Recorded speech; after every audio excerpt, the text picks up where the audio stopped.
देखिए, हमारा टॉपिक चल रहा था संख्या पद्धति, और संख्या पद्धति में ही अब तक जितने सवाल हल किए हैं उससे आगे ही ये आता है, संख्याओं पर आधारित है। आसान सा ही सवाल, ज्यादा कठिन नहीं है। कोई भी सवाल लिखने से बड़ा या छोटा नहीं होता, सिर्फ उसे समझना और उसके भावार्थ को देखना ही। जैसे इसने कहा, दो शून्येतर संख्याएं ऐसी हैं कि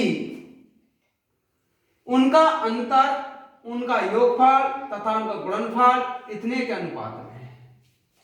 उन संख्याओं का योगफल कितना होगा? तो मान लीजिए कि जो संख्याएं हैं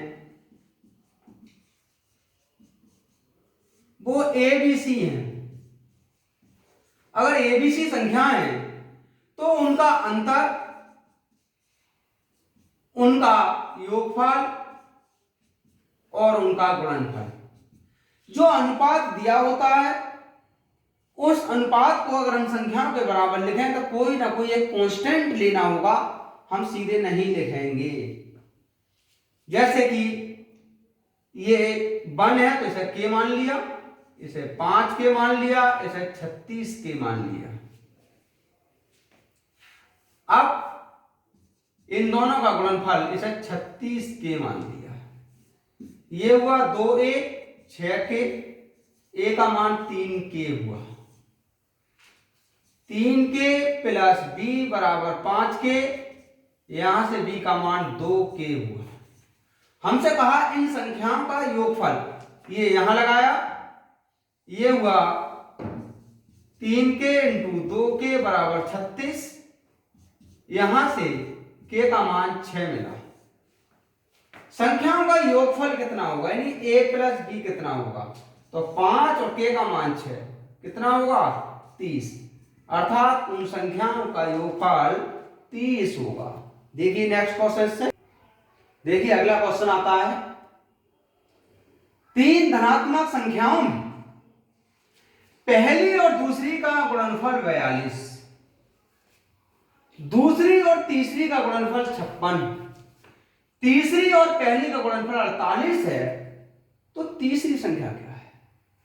मान लीजिए वो संख्या एबीसी है, कोई भी ये वाली संख्याएं हैं। उसने कहा पहली दोनों का गुणनफल 42, यानी ए में अगर बी का गुणनफल करें तो 42, दूसरी और तीसरी का 56, बी में सी का करें तो 56, तीसरी और पहली का 48, यानी तीसरी में पहली का करें तो 48। तब तीसरी संख्या यानी सी क्या है? इसमें तीनों का गुणा कर लीजिए, ए बी, बी सी और सी ए। ये हो जाएगा 42 गुणा 56 गुणा 48। ये हुआ ए स्क्वायर बी स्क्वायर सी स्क्वायर। 42 के लिए लिख दीजिए 7 गुणा 6, 56 के लिए लिख दीजिए 8 गुणा 6, और 48 को लिख दो 6 गुणा 8। यहां से एबीसी बराबर हो जाएगा 6 गुणा 7 गुणा 8। उसने कहा था तीसरी संख्या, तो देखो ए बी 742 और ए बी का 42 आ रहा है, तो इसका मतलब सी का मान हुआ 8, अर्थात तीसरी संख्या होगी 8। देखिए अगला क्वेश्चन, देखिए नेक्स्ट क्वेश्चन।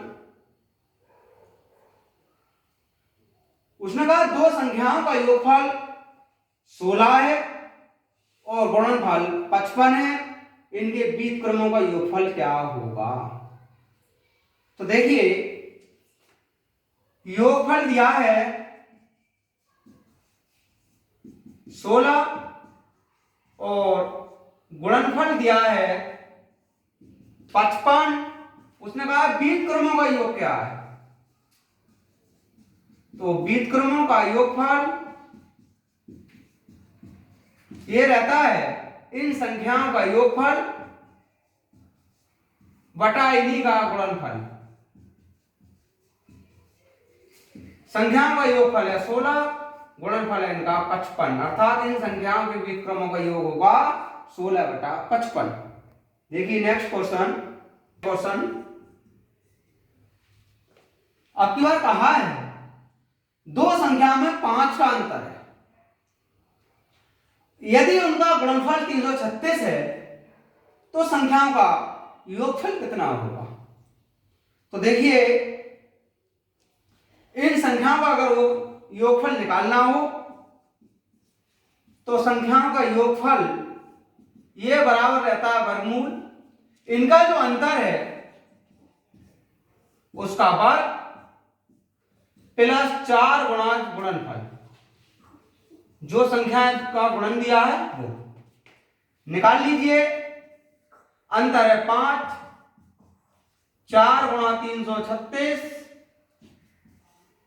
ये हुआ 25, इसका गुणा कर लीजिए, 4 से 24 2, 4 से 12 14, 1 4 से 12 और 1 13, ये हुआ 1369 और ये हुआ 37, अर्थात उन संख्याओं का योगफल 37 है। देखिए नेक्स्ट क्वेश्चन, देखिए नेक्स्ट क्वेश्चन, आपकी बार संख्याओं का योग दिया है, अंतर पूछा। इससे तुरंत पिछले सवाल में संख्याओं का अंतर दिया था और योग पूछा, लगभग उसी जैसा ही है। यदि दो धनात्मक संख्याओं का योग 25 है और गुणनफल 144 है, संख्याओं का अंतर कितना होगा? तो एक आसान सी ट्रिक रहती है सवाल को हल करने की भी। जैसे कि हमें संख्याओं का अंतर निकालना है, ये रहेगा वर्गमूल, जो संख्याओं का योग दिया है उसका वर्ग कर दीजिए, माइनस 4 गुणा जो संख्याओं का गुणन दिया है उन्हें घटा दीजिए। बस आसान सी ट्रिक है ये। योग दिया है 25, 4 गुणा 144, ये हुआ 625, इसका गुणा कर लीजिए, 416 1, 17 1, 576, इसमें से घटा दीजिए 49 और ये हुआ 7।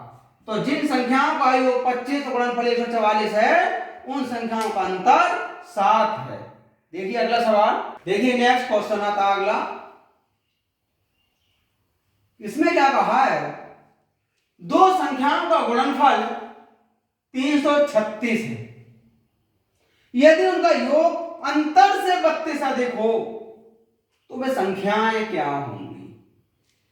मान लीजिए वे संख्याएं a और b हैं, तब इन दोनों का ही गुणनफल 336 है। आगे, यदि उनका योग अंतर से 32 अधिक हो, इन संख्याओं का योग इनके अंतर से 32 अधिक हो, तो अंतर में 32 जोड़ दें तो दोनों बराबर हो जाएंगे। यहां से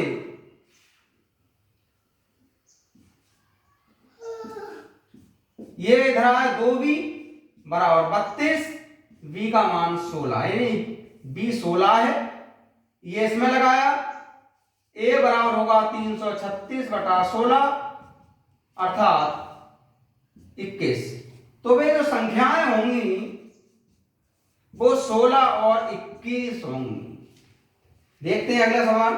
देखिए नेक्स्ट क्वेश्चन आता है,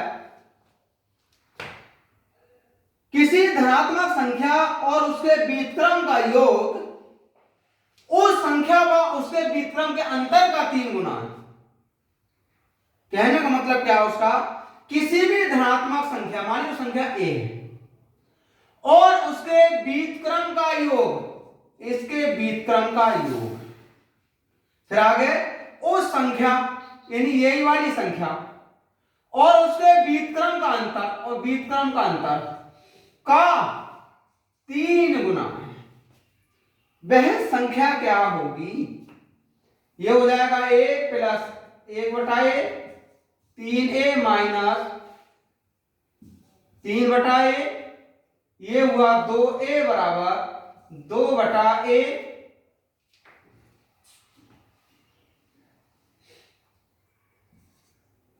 यहां से a स्क्वायर बराबर 2, तो a बराबर वर्गमूल 2, वह संख्या वर्गमूल 2 होगी।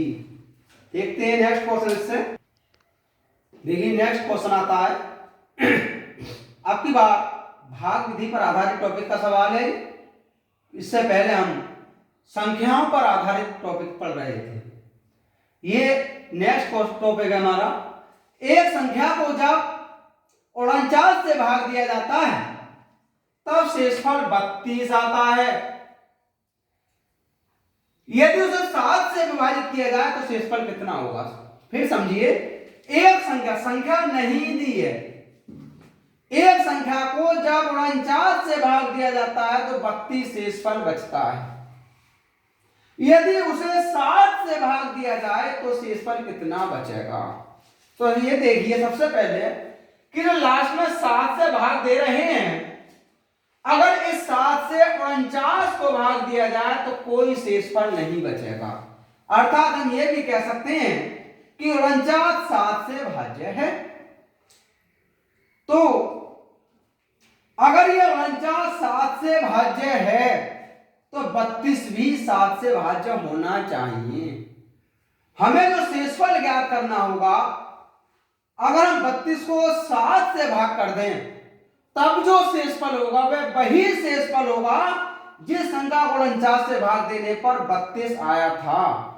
तो देखते हैं, इस 7 से भाग कर लीजिए 32 को, 7 चौक 28, कितना 4। तो इसका जो शेषफल आएगा वो होगा 4। सबसे आसान तरीका। देखते हैं अगला क्वेश्चन।